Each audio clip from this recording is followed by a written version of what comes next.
aku ada senarai pasukan tentera yang berlawan dengan Portugis di Melaka. Oh. Nanti kena panggil lagi doktor. Anda sedang mendengar siaran Teh Tarik Podcast dibawa oleh kawahbuku.com. Assalamualaikum warahmatullahi taala wabarakatuh. Dan salam sejahtera kepada semua pendengar dan juga penonton rancangan Menjadi Malaysia yang dibawa, aku sering terlupa. Okey, aku ulang balik. Bersama aku, Mak Koi, dan tetamu istimewa kita, Dr. Adino, sekali lagi di dalam rancangan Menjadi Malaysia. Di dalam rancangan Teh Tarik Podcast yang ditarik khas oleh Kawah Buku. Itulah bila tak pernah jadi host ni kan, tiba-tiba dia punya trademark tu tak dapat nak sampaikan dengan lancar. Okey, kita masih lagi di dalam bulan Syawal. Masih lagi dalam bulan Syawal. Diharapkan semua yang mendengar, yang menyambut, mendengar, menonton dan yang menyambut hari raya Aidilfitri, semuanya dalam keadaan sihat walafiat, dapat walaupun kita berhari raya di mana sekalipun, kita masih juga dapat menjaga, paling penting sekali menjaga SOP COVID lah, untuk memastikan supaya kes-kes COVID di dalam negara kita ni menurun lah, walaupun kita di dalam mood berhari raya. Okay, make sure SOP COVID tu dipakai dan juga digunakan, dipraktikkan dengan sempurna. Okey, kita terus kepada soalan Dr. Adino, tentang sebab pada patutnya kita nak jawab pada episod yang sebelum ni, masa bulan Ramadan tu, tentang kenapa belajar ataupun mengkaji tentang campa ni berbahaya. Kita ada timbulkan sebelum ni tentang soalan tu, dan daripada sembang-sembang sebelum kita record ni, antara aku dengan Dr. Adino. Dr. Adino ada bagi tahu aku kita punya program ni kemungkinan dipantau. Maknanya berbahaya sebenarnya untuk kajian tentang campa ni. Jadi aku pun sendiri curious nak tahu kenapa kajian tentang campa ni berbahaya, dan berbahaya itu berbahaya untuk siapa. Okey. Kita mulakan dengan benda. Terima kasih. Dia isunya adalah isu pemberontakan itu yang disebut, yang di dalam sesi-sesi yang lepas disebut ada fulcro pemberontakan, dan oleh pemberontakan oleh Khatib Sumat dengan Khatib dengan Khatib yang itu takwa. Jadi itulah dia punya ada diterbitkan dalam yang tadi tu Kasturi tadi. Okey. Jadi kalau tengok dekat sini yang membentangnya adalah Pudharma. Pudharma sebenarnya adalah seorang jenderal tentera. Dia seorang intelektual dan dia adalah akademik dan juga jenderal tentera. Dia pernah menunjukkan kepada saya dua liang di belakang dia yang ditembak. Dua liang peluru lah. Dia pernah tunjuk, buka baju dia. Jadi ini dia tulis ini fulcro. Inilah sebenarnya yang menjadikan Vietnam menganggap bahawa fulcro ini tidak matilah. Walaupun pemberontakan itu kalah, tapi dia tidak dia rasa bahawa pemberontakan ini boleh saja berlaku, digerakkan dari mana-mana kan. Ini masalah dia. Jadi dia memantau lah. Itu satu. Yang kedua, baru-baru ini Persatuan CAM yang seorang daripada ketua Persatuan CAM yang menghuni di Sweden atau manalah, tak salah saya. Dia menubuhkan negara CAM dalam buangan. Negara campa di dalam buangan. Negara campa dalam buangan. Dan tak salah saya endorsed by PBB. Jadi dan dia melantik menteri-menterinya. Jadi ini menjadikan suatu isu besar lah kepada Vietnam. Okay. Jadi orang akan bertanya CAM ni di mana kan. Jadi bila macam di Malaysia, bila anak-anak muda kita mahu mengkaji CAM apa semua ni, ini merupakan satu ancaman lah kepada Viet. Itu sebab Viet memantau. Itu sebab tadi tajuk buku tu yang kau tanya tadi kan. Ni. Kenapa dia panggil ini adalah satu daripada cara dia lah. Okay.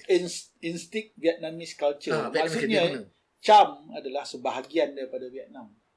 Jadi kalau kita sebahagian daripada Vietnam, kalau kita nak menubuhkan negara yang lain, itu kan pemberontakan, itu penentangan kan. Bayangkan kalau tiba-tiba Kelantan nak keluar, kan kita anggap mana boleh, kau sebahagian daripada kami kan. Jadi macam itulah, macam Sabah Sarawak kan ada isu. Jadi kita mana boleh, kau sebahagian daripada kami. Inilah idea-idea dia lah. Idea-idea dia yang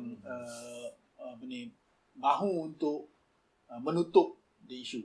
Okay? Jadi itu sebab katakan ada pemantauan lah. Jadi bahaya sedikit lah kalau tu even secara intelektual kan. Kalaupun bukan secara pergerakan politik, tapi secara intelektual dia masih merupakan sesuatu yang dipantau lah. Tapi aku rasa kalau Perancis boleh menulis terus berkenaan CAM, dipantau oleh Viet, tapi tidak ada apa-apa isu. Kenapa kita tidak boleh melakukan perkara yang sama Perancis buat atau EFU buat, dipantau dan kemudian kita terbitkan? Apa masalahnya? Kan? Ini kesedaran sejarah. Vietnam juga ada sejarahnya sendiri. Kan? Kalau dia memantau, kenapa kita tidak memantau dia? Jadi dia masalah sama ada kita masih terperangkap dalam kolonial atau kita sudah membebaskan diri kita kan. Tak kisahlah.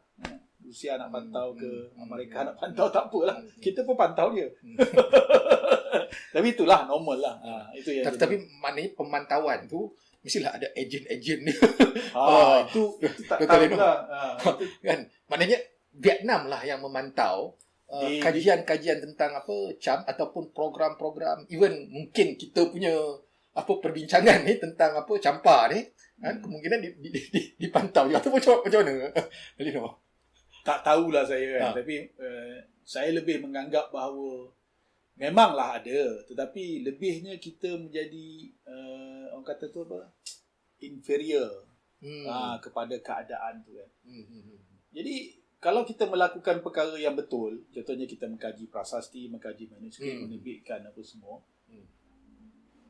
tak rasa jadi satu kesalahan. Tapi kalau kita mungkin cuba untuk membeli senjata apa semua, mungkinlah satu kesalahan kan. Tapi akademik tak sepatutnya. Kalau dia, pada aku, kalau dia dia tengok, baguslah dia dapat pengetahuan yang baru. Tapi kemungkinan juga biasanya lah, ini dalam konteks psikologi negara lah, psikologi state tu, legitimasi daripada sudut keabsahan negara moden Vietnam sekarang ni kan, yang itu tu mungkin secara psikologinya itu kan memberi kesan kepada bagaimana orang luar ataupun orang lain melihat kepada keabsahan negara moden Vietnam, yang daripada sejarahnya yang kita bentangkan sebelum-sebelum ni adalah daripada tanah yang ambil daripada kerajaan-kerajaan Campa yang terdahulu. Sama dengan keabsahan Israel, keabsahan Amerika Serikat sendiri kan. Dia datang ke negara orang, dia takluk. Keabsahan Australia, New Zealand, itu bukan negara dia. Jadi dia datang, kemudian dia kata itu negara dia. Apa rasional untuk dia kata itu negara dia? Sedangkan negara dia dekat Eropah, sama saja rasanya. Jadi keabsahan dia adalah dia membuat satu treaty yang mengatakan dia sah berada di situ, tanpa berbincang dengan orang yang sebenar duduk dekat situ. American Red Indian itulah yang dikata Red Indian itu kan. Jadi tak selesai rasanya isu itu kan. Cuma ada cabaran lah kalau tanah itu dituntut oleh dua bangsa yang berlainan atau orang yang berlainan. Jadi memanglah akan ada. Tapi aku rasa macam kau cakap tadi lah, Dr. Reno, perkembangan politik yang mana dilihat berkemungkinan untuk membangkitkan kembali. Contohnya macam ada peristiharan tentang negara Campa di dalam buangan. Kan itu mungkin memberi semacam ancaman dan ketakutan lah kepada Vietnam pada waktu sekarang ni, akan kemungkinan berlakunya kebangkitan semula pemberontakan tu lah. Okey, yang ini untuk menjawab soalan-soalan kita yang dalam episod yang sebelum ni lah, kan, tentang kajian tentang Champa ni, negara Champa ni sebenarnya bukan satu kajian yang mudah lah, khususnya di Vietnam. Dan pada masa yang sama, bagi aku juga, kalau kau daripada wilayah Vietnam sendiri, dan kau mungkin pengkaji daripada orang Vietnam sendiri, kemungkinan juga itu pun mempengaruhi juga daripada sudut bagaimana kita memberi perspektif terhadap sejarah lampau lah. Okey, untuk soalan yang seterusnya, Dr. Dino, okey, sejak bila hubungan antara Champa dan kerajaan-kerajaan di Semenanjung bermula? Jadi apa yang aku nak tengok dalam data-data prasasti dan manuskrip tu sebenarnya adalah ada hubungan ini. Sebab Champa ni kurun kedua. Takkanlah dia duduk saja dekat situ berperang dengan Vietnam atau dengan Kamboja atau dengan Mon. Di Kedah, di Semenanjung kita ni, ada sebuah kerajaan yang diklaim kerajaan Kedah Tua yang daripada kurun keempat datanya. Tapi kenapa tidak ada data Cham di situ? Okey. Kedah Tua ini sebenarnya sah, sebab kalau kita membaca Paramarta ni apa? Paramarta seorang yang tadi aku sebut, penterjemah yang kedua penting selepas Wang Sang. Aku punya status Paramarta punya buku, status aku lah tengok dalam WhatsApp, kurun yang ke-6. Jadi Paramarta ni ketika dia pergi ke China, dia berlawan, dia Buddha, dia menterjemah, dia berlawan dengan Confucius dengan Tao, sehingga kan nyawa dia menjadi taruhan lah. Banyak kali dia nak dibunuh, tapi murid dia bawa dia lari. Tapi ada satu kali tu dia betul-betul desperate, dia nak keluar juga daripada negeri China, dia tak tahan lagi kan. Kuil dia kena bakar semua sekali, dia nak keluar juga. Dia ambil sampan dan dia dayung sendiri, dia nak keluar lah. Kan, kalau dia boleh sampai ke Champa pun dah kira okey kan. Tapi dalam teks itu dia tulis dia nak pergi ke Kedah. Dalam teks tu ditemui dalam teks dia patutnya 506 sebelum dia mati 1569. So teks dia tu 500 sebelum 569. Dia nak ke Kedah. Dia sebut nama Kedah. Dia nak pergi ke Kedah.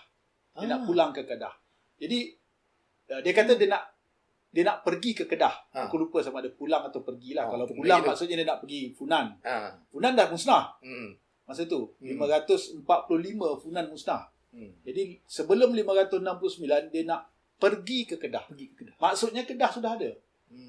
Maknanya awal lah dia punya hubungan antara Champa ni dengan kerajaan di Semenanjung ni. Mesti awal. Sebab kalau kita tengok kerajaan Funan dan ada kerajaan Funan ni, dia walaupun dia sebuah kerajaan, tapi dia ada 5 kerajaan kecil yang macam Mandala lah. 5 kerajaan kecil. Satu daripada nama kerajaan itu adalah Samudra.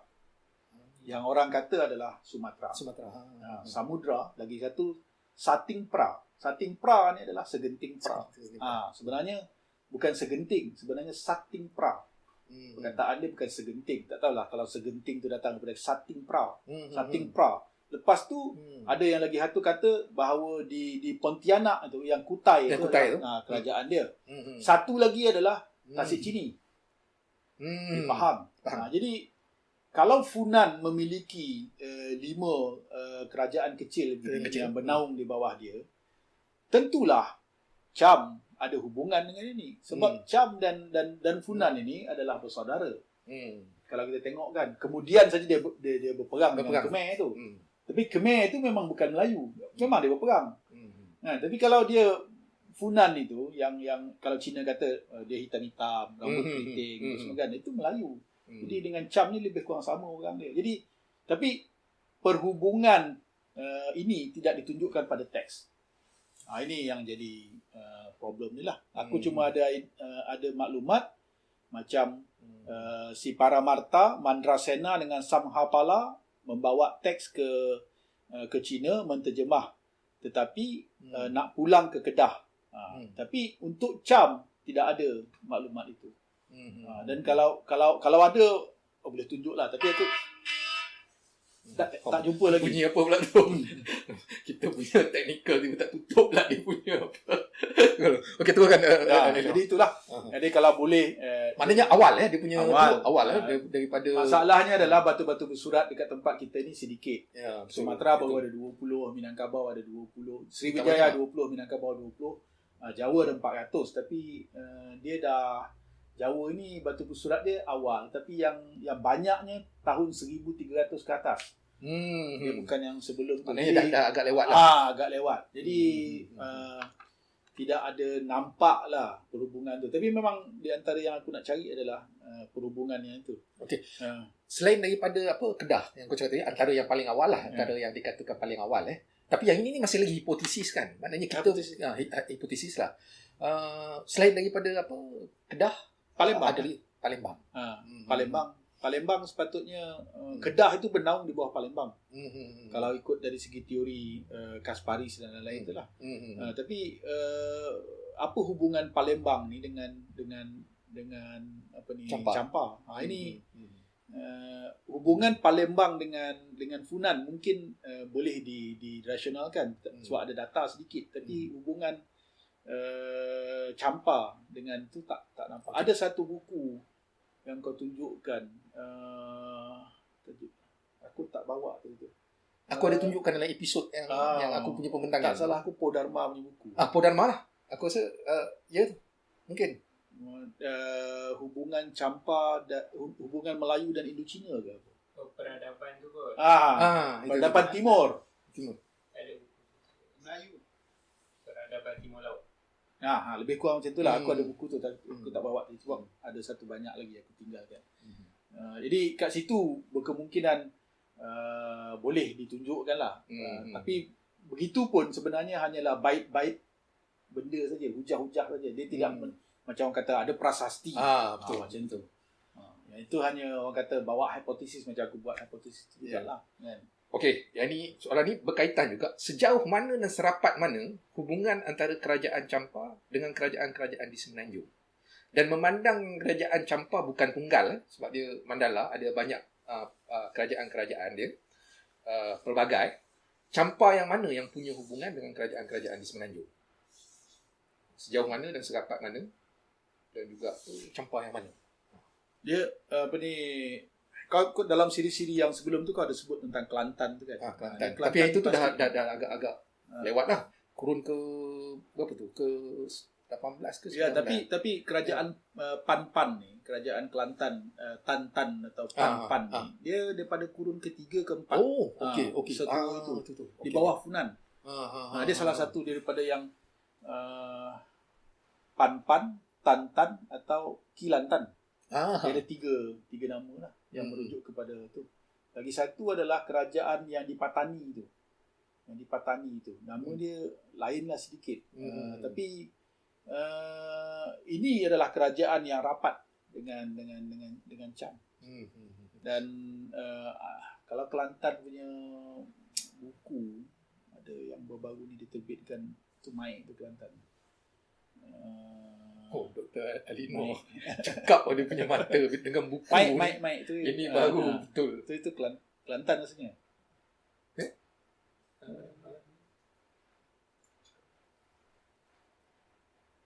Kelantan. Ini tapi ini dah masuk Islam rasanya. Ini zaman Islam. Dia ada satu lagi aku dapat free benda ni. Diberi masa seminar di perpustakaan di Kota Baru tu. Satu lagi adalah tebal ini yang diedit oleh Aziz Draman. Aziz Draman.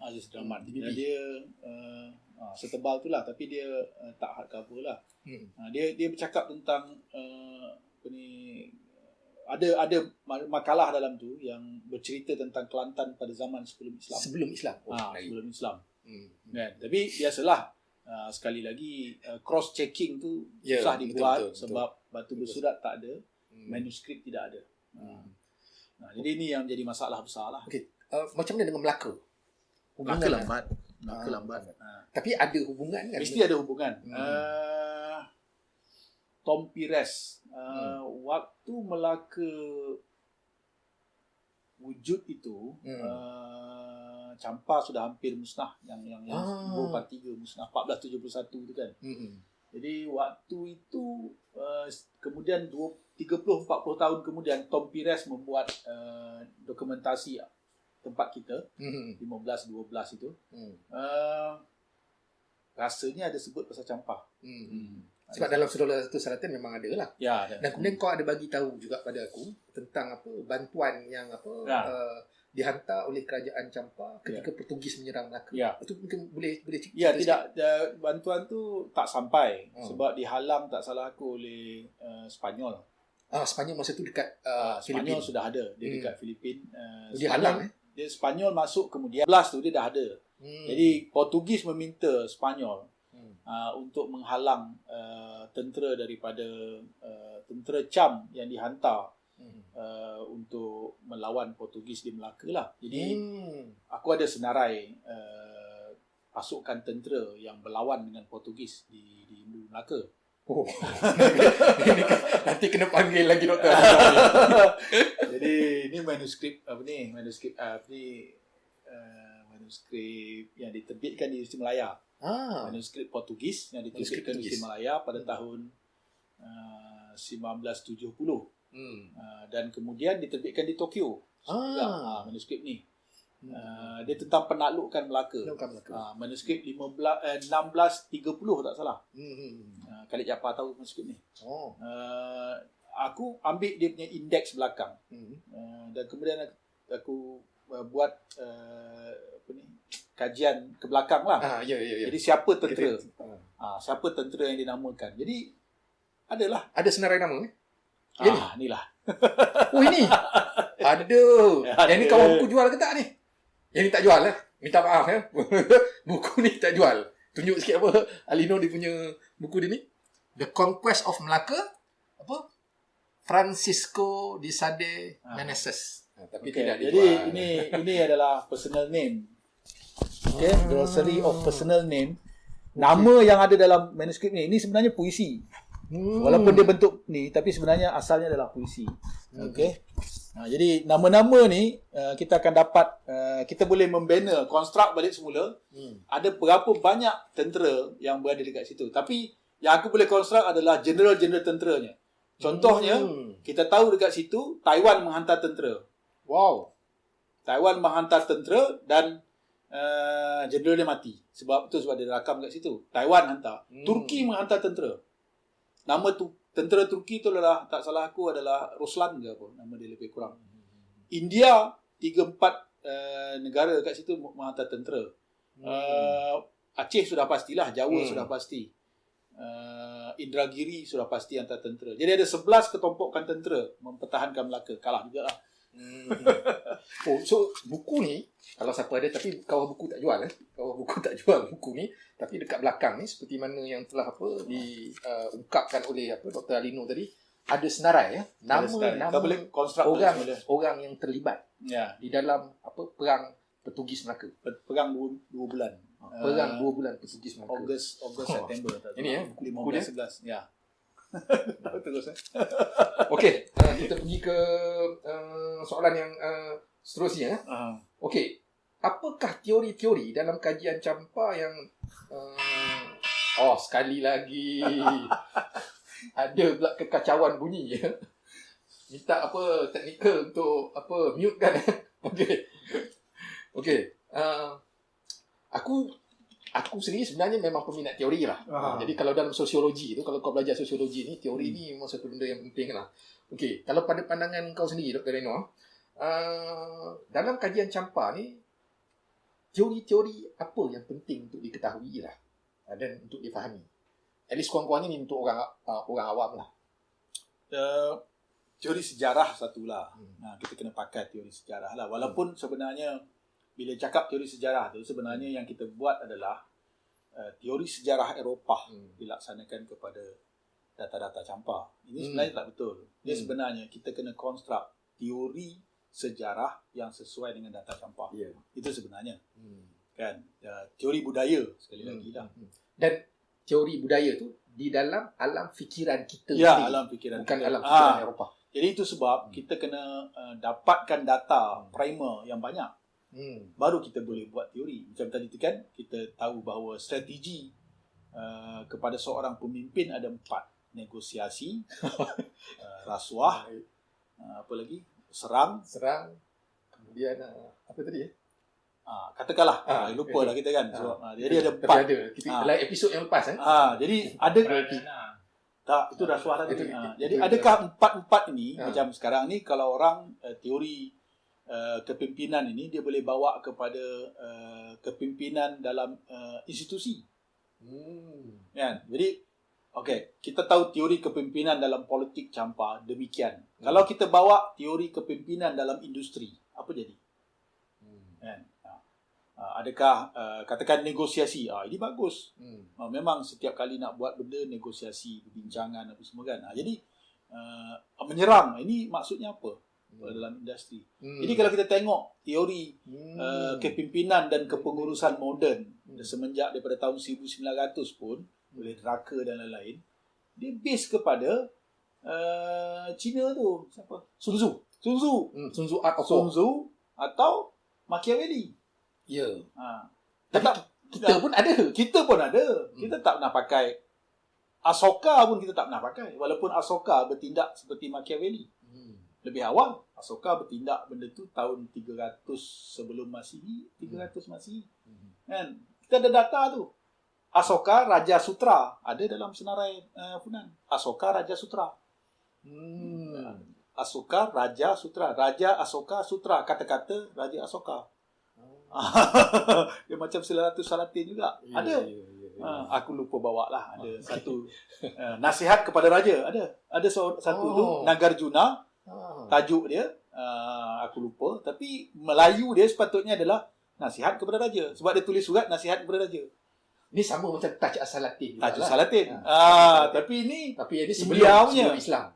Ini India dan Palembang. Menarik tu, maknanya kita sebenarnya ada percampuran ambil mengambil, pinjam meminjam daripada kebudayaan lain juga. Itu sebab yang kayanya. 2 hari lepas tu Japan tu bentang Japan. Dia kata bahawa the center the Southeast Asian philosophy is a world philosophy. Yang 2 hari lepas tu. 2 hari lepas. Yang Profesor Taro tu, paper dia lah tentang Southeast Asian philosophy is a world philosophy. Sebab dia kata, you name it. Islam, Kristian, Hindu, Buddha, Confucius, Tao. Semua ada kat sini. Dan Javanese yang asli, Malay yang asli. Lepas tu Thai. Semua ada kat sini dia kata. What else? Yahudi mungkin ada kat sini. Masalahnya kita tak bincang. Kalau kau sebut pasal Yahudi tu, ini menarik tau. Tapi yang ni lebih moden lah, Azan. Perlembagaan rakyat. Aku memang study perlembagaan rakyat secara agak detail jugalah. Tapi belum ada makalah-makalah yang terperinci lah. Dia ada semacam pembentukan satu komiti lah. Dan dalam komiti tu termasuk juga adalah orang Yahudi. Bila punya perlembagaan. Tapi yang ni perlembagaan rakyat lah 1947. Poin aku ni maknanya kita ada satu tradisi yang panjang kepelbagaian falsafah yang sepatutnya memberi kita satu kekayaan lah di dalam ilmu pengetahuan. Ada seorang Yahudi yang berlayar ke tempat kita 20 tahun lebih awal daripada Marco Polo. Nama dia Di Ancona. Di Ancona. Nama dia Di Ancona. Ada nama awal tapi Di Ancona. Dia berlayar dari Venice. Dia beritahu dekat situ masa dia datang tu, di antara matlamat dia datang tu nak melawat komuniti dia dekat Sumatera. Komuniti Yahudi di Sumatera.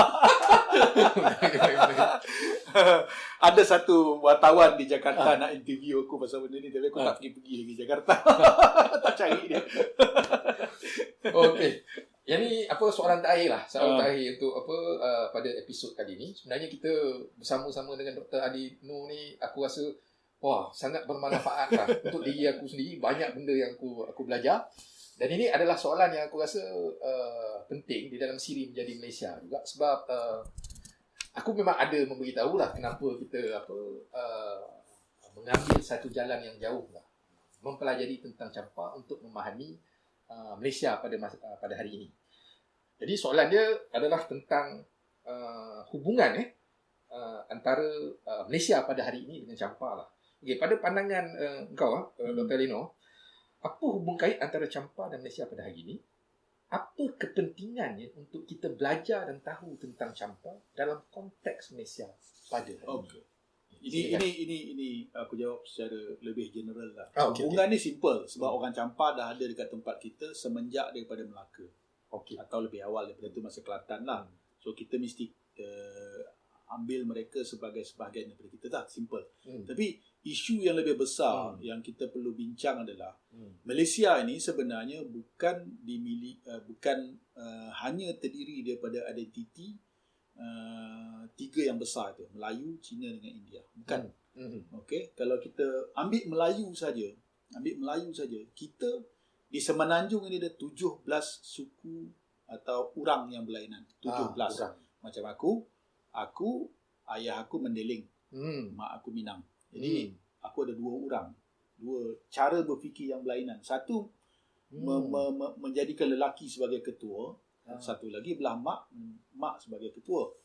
Kan? Jadi dua. Jadi kalau ada dalam family tu Jawa pula dia jadi tiga. Jadi betul. 17 di Semenanjung saja. Kalau kita tanya campur dengan Cina dengan India, dia sudah menjadi mungkin 30. So India kata dia ada 7 suku di termasuk Sri Lanka lah. Kan? Cina saja dia kata pun dia ada dalam sekitar 7 atau 8 yang Han apa semua kan, konflik apa ni, Cantonese dan lain-lain. Kan? Sabah Sarawak lagi tu kan? Sabah Sarawak. Sarawak saja ada lebih kurang 40 orang yang berlainan. Jadi katakan Iban, Lanau, dia lain. Brunei, dia lain. Sudut pandang semua benda berlainan. Sabah ada 50 lebih. Betul. Jadi semua sekali di tempat kita ni ada lebih kurang 120 orang. Aku rasa kita kena popular kan. Orang kita kena definitifkan dia. Orang. Kan? Orang Cina, orang India, kan?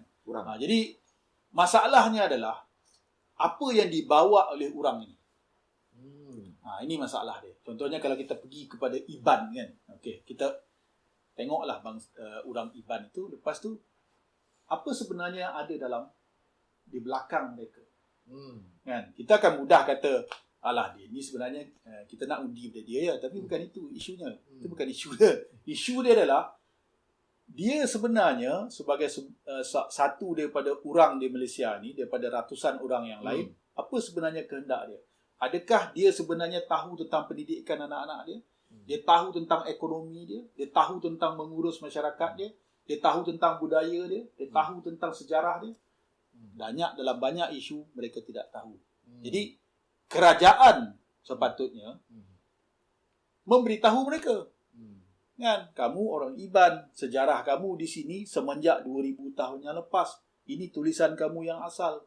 Ini teks yang kamu tulis. Ini mitos kamu. Ini dongeng kamu. Ini sejarah kamu. Ini pakaian. Ini makanan. Ini kebudayaan kamu. Lepas tu kita pergi ke Kadazan. Kita akan cakap benda yang sama. Mereka boleh tak bekerjasama? Kooperatif. Kan? Dalam semua benda. Contohnya kita kata, apa maksud kemajuan kepada 120 suku ini? Apa maksud kemajuan kepada mereka? Adakah zaman besi, zaman logam, mereka ini tahu? Dan saya kan, kalau kita tengok dalam sejarah saya, orang Mendeling, ayah saya tu, memang tukang logam. Jadi kita tahu bahawa mereka melepasi tahap logam. Tahu. Jadi kebanyak je boleh buat parang, pisau tu semua. Ini sudah masuk kepada revolusi industri punya idea. Kalau tidak, mereka hanya bertani. Nak buat cangkul tu pun tak tahu. Mungkin dia pakai kayu ke apa semua kan. Jadi yang native, yang kaum Sakai ke apa semua kan, dia native macam Mahameri. Dia tak tahu. Kita kena ajar dia supaya dia tahu. Sekarang sudah zaman digital. revolusi industri itu sudah 300 tahun tertinggal. Jadi macam mana kita nak? Jadi ini yang menjadi penting untuk kita meletakkan batu asas supaya orang-orang yang beratus ini mereka saling tahu tentang identiti mereka dan mereka boleh bekerjasama untuk membangunkan negara. Itu yang sebenarnya tugas dan pada intelektual. Pada masa ia memberi juga semacam pengiktirafan. Ya, pengiktirafan. Aku rasa recognition ataupun pengiktirafan dan juga merangkum. Ya, betul. Merangkum. Baru dia rasa kita adalah sebahagian di dalam konteks Malaysia lah. Termasuklah orang Cam tu lah. Sebab kalau tak silap aku selepas perang daripada perang Vietnam lah tahun 70-an tu kan.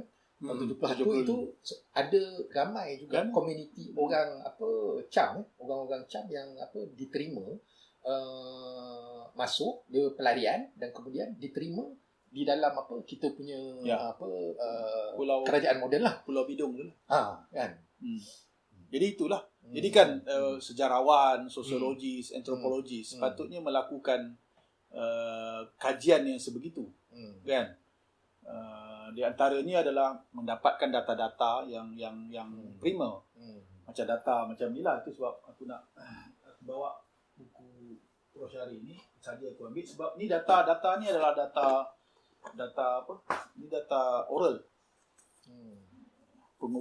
Istilah dan konsep. Ini datang daripada peribahasa. Okey. Okay, data peribahasa. Yang ni, buku ni ada di kawal buku kan? Ada di Indonesia di sini. Okey. Ini jadi dijual di kawal buku kan? Dia istilah dan konsep. Istilah dan konsep. Ini Prof Syari nak melihat dalam peribahasa Melayu itu bagaimana konsep sukatan. Kan? Adakah orang kita tahu apa yang kalau benda tu berat dia ditimbang. Kalau benda tu panjang dia diukur. Kalau benda tu jauh dia diimbau. Jadi adakah orang ni tahu? Kan? Adakah orang memang tahu? Kalau kita tengok di pantun dan peribahasa memang dia tahu. Kan? Malah dia tahu untuk kontrol projek masa genting. Dia tahu masa genting. Aku adalah ambil malah dalam ni ada konsep pengurusan, pentadbiran, semua ada dalam ni. Ini memang sebahagian dari sejarah idea lah. Kita ambil istilah-istilah sejarah idea. Aku setuju dengan sejarah idea itulah. Sejarah idea itu adalah bagaimana idea itu berkembang dan kalau idea itu tidak ada lagi di situ, macam mana kita nak introduce idea itu kepada orang itulah. Kan? Jadi ini kepentingan yang sepatutnya dilakukan lah. Okey. Terima kasih banyak-banyak Dr. Alino. Sebenarnya kita bersama-sama dengan Dr. Alino ni berapa? 4 siri. 4 siri ya. Maknanya untuk aku sendiri lah Untuk aku sendiri dan aku harap semua orang lah yang mendengar dan juga menonton dapat manfaat lah. Aku sendiri memang banyak dapat ilmu dan manfaat daripada perbincangan dengan Dr. Alino. Benda yang sebelum ni yang aku bentangkan dan aku tak sentuh dan pada hari ini telah dilengkapkan lah. Mungkin tidak sempurna sepenuhnya lah. Kita tak boleh lah dapat perfection kan. Full perfection sempurna tu. Tetapi melengkapkan kita punya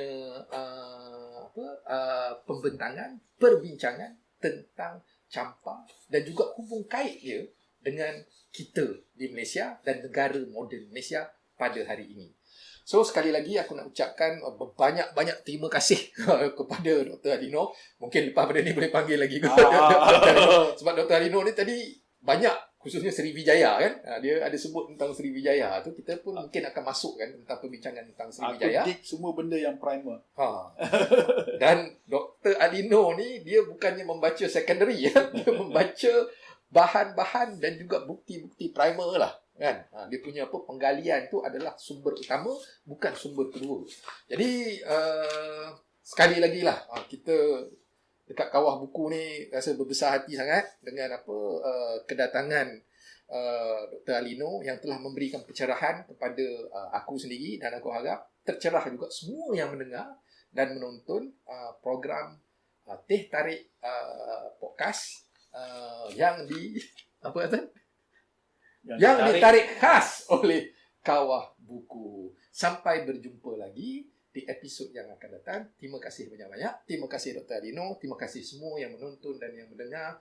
Dan diharap terus setia bersama Teh Tarik Podcast, dan boleh layari juga ya di www.kawahbuku.com kalau ada siapa-siapa yang berminat untuk membeli buku-buku yang kita perkenalkan dalam episod-episod kita. Sekian. Aku pun dah ni. Sekian, terima kasih dan sampai jumpa lagi. Assalamualaikum. Assalamualaikum.